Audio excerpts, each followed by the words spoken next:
Je disais donc, en l'absence de. Donc, pour reprendre les deux grands points, donc la succession en Israël, il y a deux modes de définir quels seront les héritiers.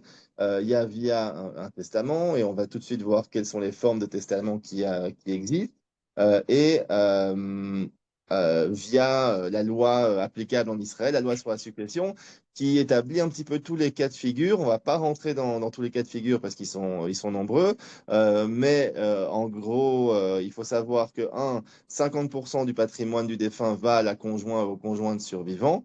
À noter qu'en Israël, ce que je disais, c'est qu'il ne faut pas être marié pour être considéré comme un conjoint selon le droit de la succession. C'est-à-dire que ça peut être un concubin et ça peut être même quelqu'un qui habite avec une autre personne et qui a une vie de couple durant les quelques années qui ont précédé le décès. Donc c'est très important parce qu'il y a eu des cas de figure où euh, un couple qui était en relation normale et le conjoint est venu prétendre qu'il avait droit à 50% de la succession du défunt alors qu'il n'avait pas une relation de mari et femme ou même de concubin depuis des années. Les 50% restants vont aux enfants à part égale. Et ça, c'est la manière de répartir un petit peu la succession. À savoir que malgré ce mode de répartition, chacun peut ensuite décider de se désister en faveur d'un des autres héritiers. Donc, des fois, c'est ce que les personnes font euh, en l'absence de testament, tout laisser au conjoint survivant ou autre. Mais voilà. L'autre option, donc, c'est la voie testamentaire. C'est la plus facile. C'est la plus saine aussi, à mes yeux. Il y a quatre formes de testament qui sont reconnues en Israël. Il y a le testament holographe, donc ça veut dire qu'une personne écrit à la main. Euh, c'est une bonne manière de faire le testament, mais bien évidemment, ça va être en cas de conflit, on peut très bien dire, on ne sait pas dans quel cas de figure le testament a été écrit, on ne sait pas si c'était effectivement la personne qui a écrit ce testament-là, oui ou non, est-ce qu'elle était en bonne santé mentale, est-ce qu'elle était sous pression. Donc, elle existe cette forme-là, mais c'est pas la plus recommandée. Euh, les deux autres options qui sont ensuite plus recommandées, c'est testament devant témoin et testament devant une autorité. Devant témoin, c'est quoi? C'est un testament devant deux témoins indépendants. Ça ne doit pas être des avocats, ça ne doit pas être des personnes de loi. C'est préférable parce que généralement, ils rédigent le testament sous des formes juridiques qui sont bonnes. Mais ce n'est pas une obligation. C'est deux témoins qui n'ont aucun intérêt dans le testament et qui confirment que le testateur a bien évidemment signé, qu'il était seul à signer, qu'il n'avait pas d'influence illégale, etc., etc. La troisième option, c'est devant une autorité. Une autorité, c'est quoi? C'est soit un notaire, soit un greffier. Là, encore une fois, c'est bien évidemment tout aussi reconnu et tout aussi, on va dire, fort juridiquement. La dernière forme de testament, c'est un petit peu plus hollywoodien, on va dire. C'est sur son lit de mort. C'est reconnu également, mais c'est très rare. Bon, c'est ce qu'on apprend plus à l'école de droit, à la fac, mais c'est la personne qui, en dernière minute, décide de tout donner à un tel ou un tel et devant des témoins sur son lit de mort. C'est reconnu, mais bon, c'est pas recommandé, disons. Euh, à noter aussi que contrairement à la France, on n'est pas obligé de déposer le testament euh, auprès du greffier des testaments. Ça peut se faire, c'est pas une obligation. Le testament qui fera foi, ça sera le dernier testament en vigueur, le dernier testament daté. Contrairement à la France, donc il n'y a pas une obligation, il n'y a pas un registre des testaments qui est obligatoire. Euh, donc ça, c'est un petit peu les deux options qu'on a en Israël. Euh, comment ça se passe en fait, une succession en Israël? Donc la première étape, bien évidemment, c'est la déclaration de décès. Alors vu qu'on parle d'une situation entre plusieurs pays où des gens ont généralement plusieurs nationalités, je vais quand même parler de deux, trois points par rapport à la déclaration de décès. Donc si on parle d'un Israélien, donc un citoyen israélien qui a une Théodat Zéhout, une carte d'identité israélienne, euh, euh, une carte d'identité israélienne et qui est décédé en Israël, alors à ce moment-là, automatiquement, le ministère de l'Intérieur émet un acte de décès israélien et ça passe directement au greffier. Euh, Dans le cas où on a un citoyen israélien, donc il y a une Théodat Zéhout, et qui est décédé à l'étranger, dans ce cas, ça complique un petit peu plus les choses. Il faut émettre un acte de décès du pays étranger dans lequel la personne a été décédée. Il faut l'apostiller, il faut aller au ministère de l'Intérieur ici en Israël et il faut faire reconnaître le décès. Bien évidemment, ce n'est pas le défunt qui le fait, ce sont les héritiers qui y vont. Mais c'est une procédure qui prend un petit peu plus de temps pour reconnaître le décès en question. Le troisième cas de figure représente qui ressemble un petit peu au deuxième, c'est quand c'est une personne qui n'est pas israélienne, mais qui a des biens ou un patrimoine en Israël, qui est décédée à l'étranger. Là aussi, il faudra un acte de décès du pays dans lequel la personne est décédée, plus apostille, et le faire reconnaître ici en Israël dans certains cas, mais pas toujours. Ça, c'est comment ça se passe, c'est la première étape. La deuxième étape, c'est ce qui s'appelle une demande de succession ou d'exécution testamentaire. Alors, comme on a dit, s'il y a un testament, à ce moment-là, le testament sera déposé auprès du greffier. Il faut que ce soit un testament original qui soit déposé. C'est très important que ce soit un original. En l'absence de l'original, il faut faire une procédure pour prouver que l'original a soit été perdu, soit été déposé auprès d'un notaire à l'étranger, par exemple. Euh, En l'absence de testament, alors on fait donc ce qui s'appelle une demande de succession normale selon le droit israélien, si la personne était résidente en Israël. Si la personne n'est pas résidente en Israël, il faudra alors une procédure un peu plus compliquée, un peu plus longue, on va en parler tout de suite. Une fois que la demande a été déposée auprès du greffier, on passe à la publication. Donc une publication qui est publique.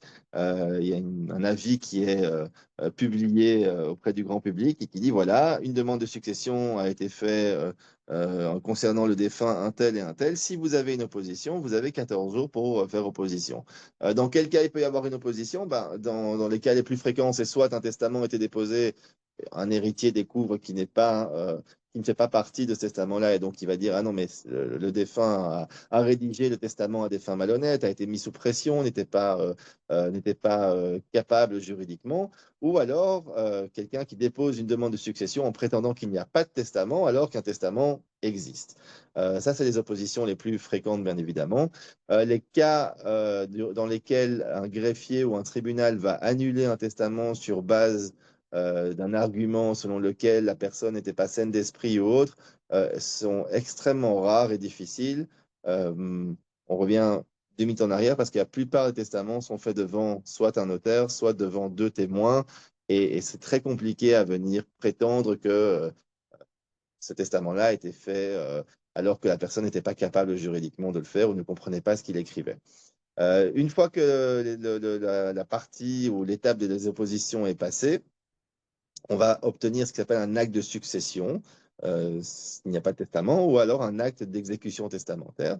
Avec cet acte-là, il sera possible d'aller auprès des banques en Israël, auprès du cadastre, ici en Israël aussi, mais également de l'utiliser en France, en Belgique ou ailleurs, en disant, voilà, la personne était résidente israélienne, voici un acte officiel du greffier en Israël, et je voudrais répartir le patrimoine de monsieur ou de madame en fonction de ce testament. Ça, c'est un petit peu comment ça va se passer.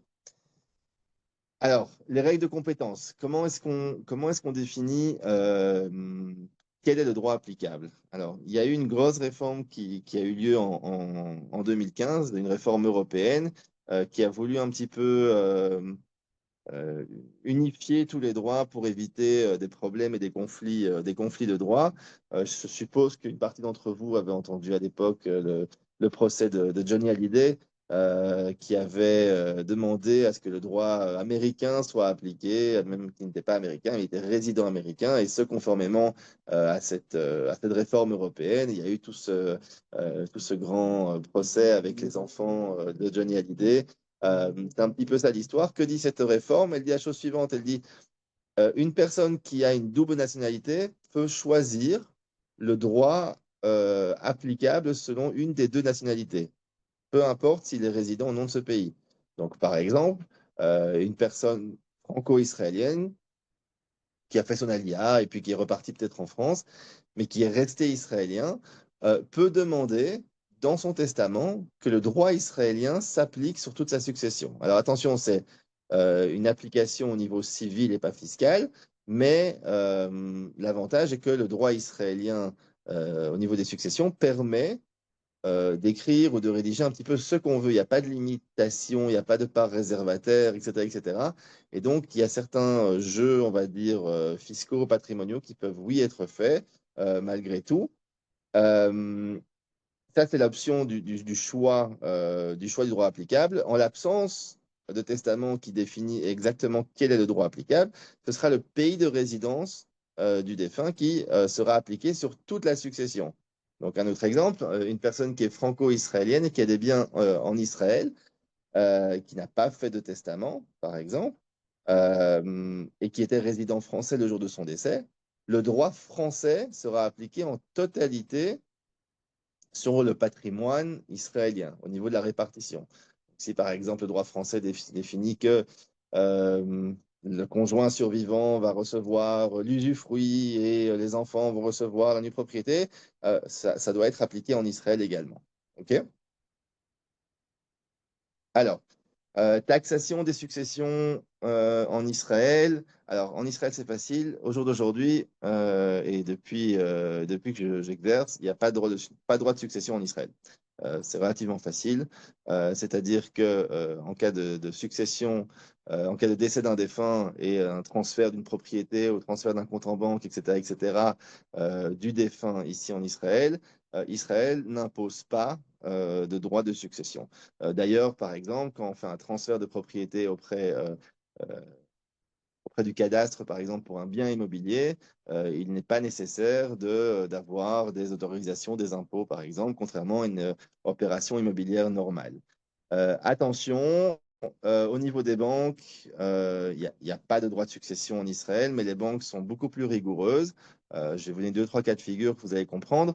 Euh, si par exemple vous avez un défunt résident israélien qui avait un compte en banque en Israël et qui a des héritiers, dont un des héritiers est en France, la banque va demander de transférer uniquement l'argent, la part de l'héritier français sur son compte en France ou alors de donner une attestation comme quoi les impôts ont été déclarés et payés par ce même héritier.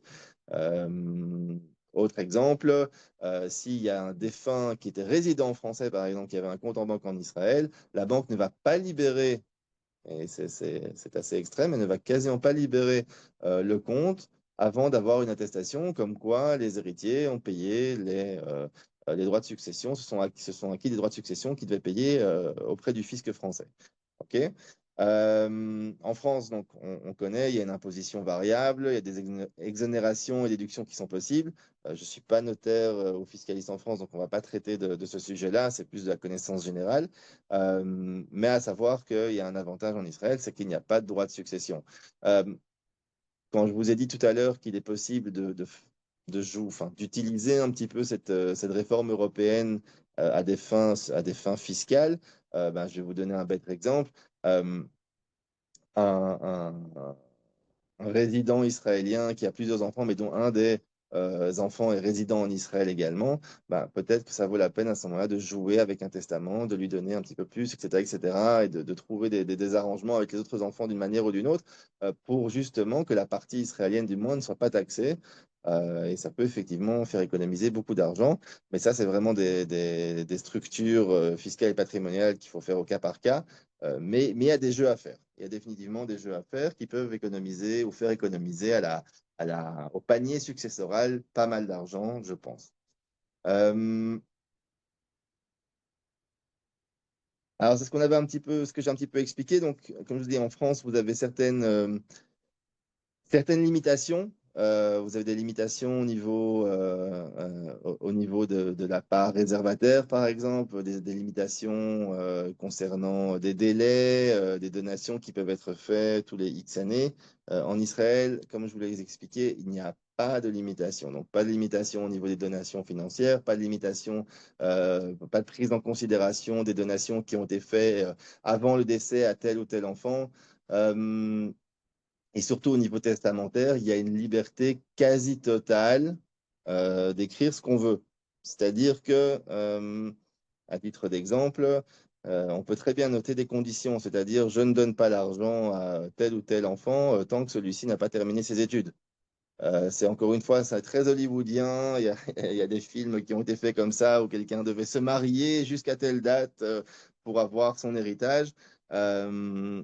Techniquement ou théoriquement, on peut imposer ce genre de conditions ici en Israël aussi, tout sauf ce qui n'est pas légal. Donc, par exemple, on ne peut pas écrire si tu vas tuer ton voisin, tu pourras avoir ton héritage, ou si tu vas y commettre un crime ou un délit, tu pourras avoir ton héritage.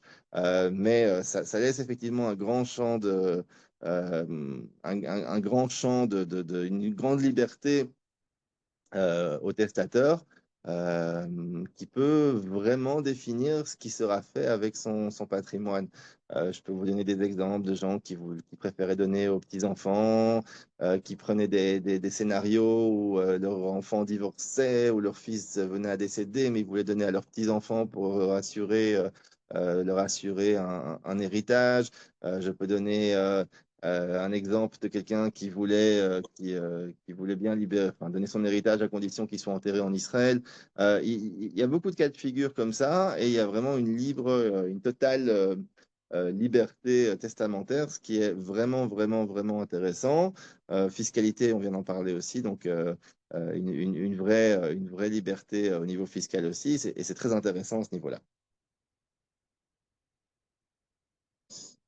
Euh, ça, on en a parlé aussi. Ce que je voulais vous dire aussi, ce qui est important, c'est que euh, je reviens sur un petit point qu'on a parlé avant, c'est le fait de déposer le testament auprès du greffier ici. Je vous ai dit qu'en France, il y a effectivement un registre des testaments, chose qu'il n'y a pas en Israël. Euh, enfin, il y a un registre de testament, mais il n'y a pas une obligation de déposer le testament auprès de ce registre. Alors, pour ceux qui veulent le faire, l'avantage, c'est quoi? C'est que en cas de décès, le testament est déposé auprès du greffier et c'est le dernier testament qui fera foi, c'est-à-dire qu'il y a un avantage, il n'y a personne qui pourra venir contester ce testament-là. Le désavantage, il est un peu pratique, un peu à terme pratique, c'est-à-dire que quand quelqu'un veut faire une modification, si vous voulez faire un changement, si vous voulez faire une correction, alors il y a une procédure où il faut aller retirer l'Ancien Testament, venir déposer le Nouveau Testament. C'est un petit peu lourd au niveau procédural, mais c'est faisable. De coutume, la plupart des gens ne le font pas ici en Israël. Mais ça ne veut pas dire que c'est pas possible de le faire. Ça ne veut pas dire que c'est bien ou pas bien de le faire. Mais c'est juste un petit peu plus lourd au niveau administratif. Le seul avantage que je vois qui est important, c'est qu'il n'y a pas de contestation possible. C'est le dernier testament qui sera déposé là-bas, qui sera le testament qui fera foi. Un autre cas de figure qu'on a eu par rapport à cet aspect-là de testament original ou pas, je vous ai dit quand on a un testament et qu'on veut le déposer ici au greffier, on est obligé de déposer le testament original. Alors, certains vont me dire oui, mais le testament original, on l'a fait en France, par exemple, et on l'a laissé chez le notaire. Il n'y a pas de problème. Il y a donc une sorte de déclaration qui est faite comme quoi le testament chez le notaire, une attestation du notaire. Mais j'ai eu un cas de figure où, par exemple, une personne avait fait un testament original, elle a voulu le changer, mais elle était sous l'emprise d'un enfant qui était un petit peu trop présent dans sa vie. Elle n'avait pas moyen de sortir de chez elle, de la maison, etc., etc. Et elle a déchiré ce testament.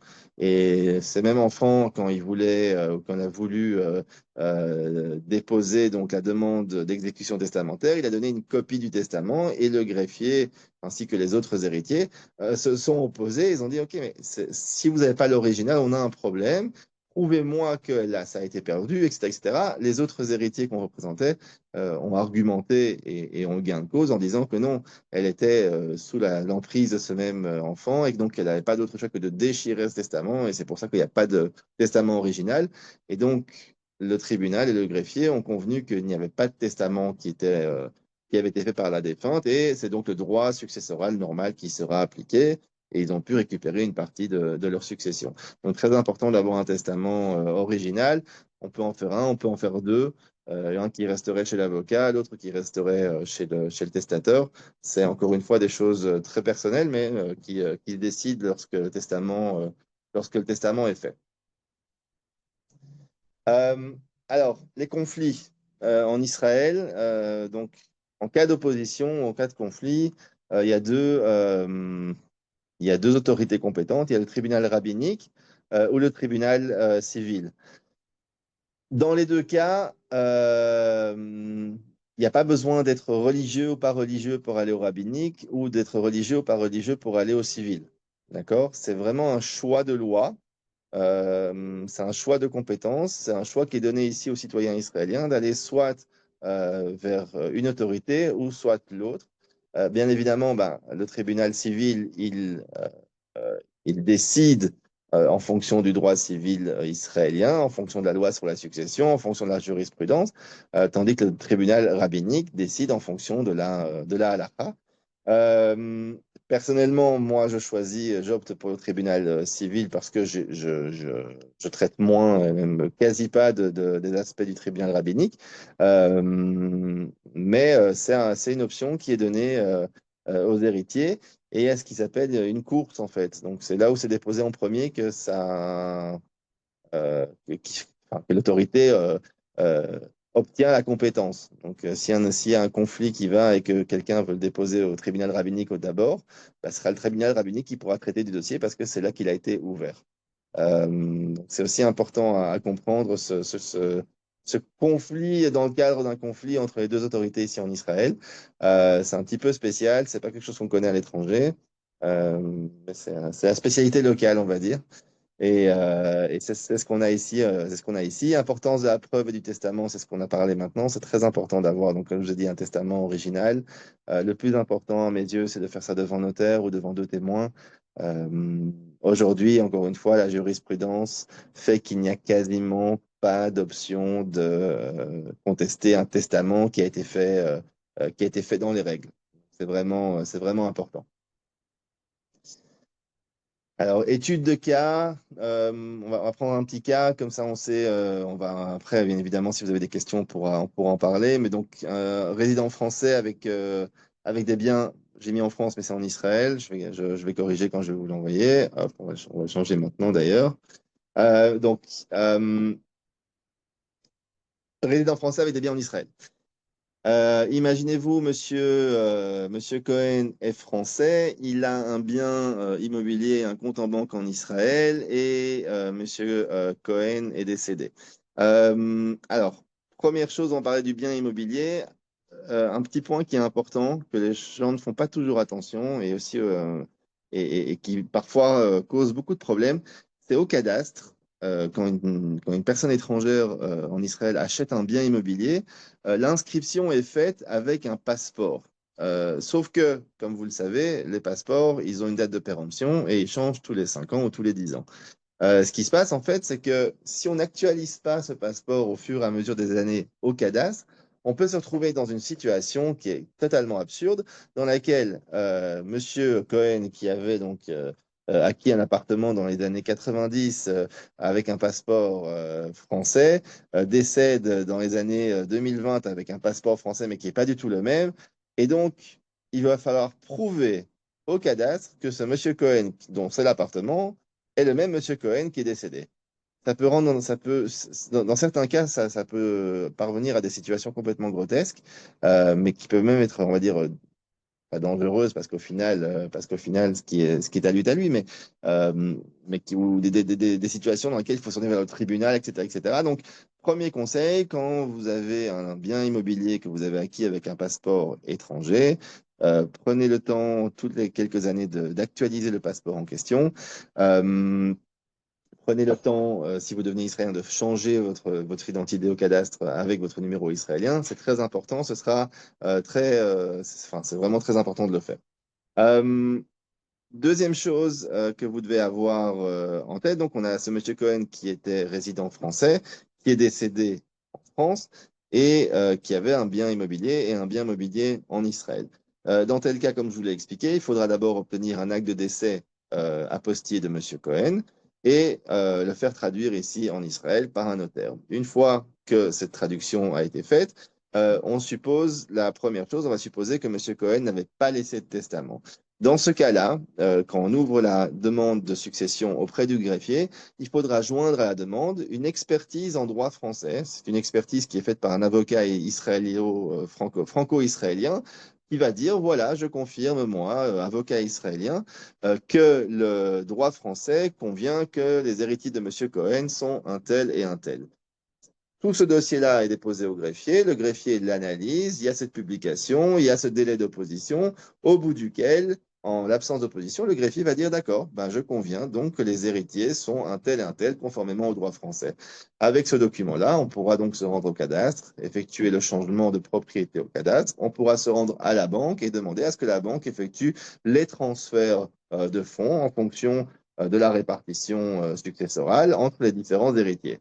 Là aussi, au niveau de la banque, les petits conseils pratiques, comme je vous l'ai dit, déjà la banque va demander soit de transférer dans le pays de résidence des héritiers, de montrer des preuves comme quoi la taxe a été payée. Et aussi un petit détail technique, la banque ne va pas libérer les fonds tant que tous les héritiers, ensemble, n'ont pas signé sur les documents de libération du compte. Alors des fois, ça peut être un petit peu ridicule aussi, ça peut avoir des conflits. Quand il y a des conflits entre héritiers, des fois, il y a des héritiers qui veulent faire des problèmes juste pour les faire et qui disent, ah non, moi, je ne signe pas. Et donc, on arrive à une situation où vous avez, par exemple, trois ou quatre héritiers. Trois d'entre eux ben, coopèrent, ils vont signer les documents auprès de la banque, auprès d'un notaire en France, etc., etc. Et le quatrième ne veut pas. Et donc, la banque doit attendre d'avoir une instruction, une injonction claire et nette du tribunal local pour libérer l'argent en question. C'est encore une fois, c'est des procédures qui peuvent paraître assez absurdes. Il y a des raisons derrière ça, on ne va pas les traiter maintenant. Mais à noter aussi que dans ce cas-là, en l'absence de coopération de la part de tous les héritiers, il peut y avoir un souci à libérer le compte en banque. Donc, M. Cohen a fait ça et les héritiers ont récupéré leur argent. Dans le cas où M. Cohen avait laissé un testament et il était, en plus d'être citoyen français, il était également citoyen israélien, alors à ce moment-là, ce qui passe, c'est que le testament qu'il aura rédigé sera appliqué à la lettre en Israël et, euh, et sera déposé au cadastre et la répartition sera faite selon le testament, idem en ce qui concerne le compte en banque. Conséquences fiscales et procédurales, on en a parlé un petit peu, donc on ne va pas revenir, mais chaque cas est un petit peu différent, chaque cas est personnel, bien évidemment. Euh, Conclusion, comme je vous l'ai dit en fait un peu en introduction, le plus important quand on a des binationaux ou quand on a des biens en France et en Israël, c'est de s'asseoir, c'est de réfléchir et c'est de planifier ça au mieux. Parce que beaucoup de gens ont tendance à ne pas y prêter suffisamment d'importance, à mes yeux du moins. Et au final, toute une vie de travail, des fois, ou toute une manière de vouloir gérer sa famille, gérer ses biens, gérer son patrimoine, peuvent partir en cacahuète parce que cette succession n'a pas été planifiée comme il faut. J'ai en tête quand on a des remariages, par exemple, ou des enfants d'un premier mariage, d'un second mariage, quand on a des personnes qui sont divorcées, quand on a des personnes qui sont avec des enfants un petit peu aux quatre coins de la planète, quand on a des personnes avec des enfants avec qui ils sont un petit peu en brouille. Il y a tellement de choses qui peuvent se passer. Au fur et à mesure que les années avancent, on comprend qu'il n'y a aucune famille qui est parfaite. Donc chacun a ses petits soucis, chacun a ses petits problèmes. Et il est très important de planifier ça, comme ça pour éviter des conflits après le décès au niveau de l'argent, parce que c'est vraiment dommage de se battre au niveau de l'argent. Puis pour surtout éviter des frais, des impôts, des taxes qui auraient pu être évités, alors que toute une vie, on essaye d'en payer le moins possible, généralement, et ce serait vraiment, vraiment dommage. Euh, donc, c'est vraiment un avantage en Israël de faire un testament qui est clair et conforme. C'est le plus important à mes yeux. Quitte à le refaire plusieurs fois, quitte à le relire et à le réécrire, l'avantage du droit israélien, comme je l'ai dit, il donne une totale liberté au testateur.